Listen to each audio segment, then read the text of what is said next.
And yon! Good morning Baguio. So pakabiti na po kami and bless us, oh Lord.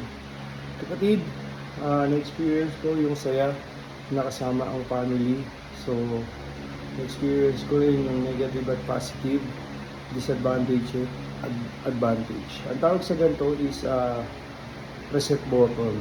Kumbaga, lalo kang sisipag, lalo mong bibigyan ng pagmamahal yung pamilya mo, lalo mong pagbubutihin yung gawa mo. So, lagi akong nagbibideo before, during, and after kasi isinisigaw ko sa mundo kung ano yung offer ko.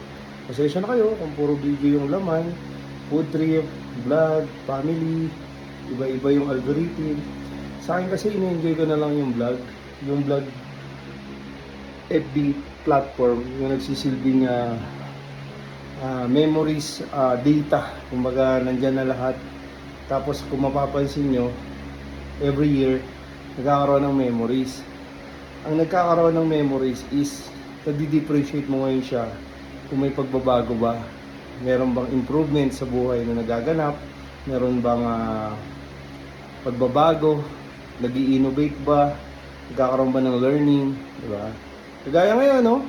Birthday lang ako nag-inom. Almost 3 months na ako din nag-inom. Nung birthday ko lang ako nag-inom. Konti lang, pero ganun lang. Discipline, hard work, family-oriented, God-centered. Alright? May gera po lahat.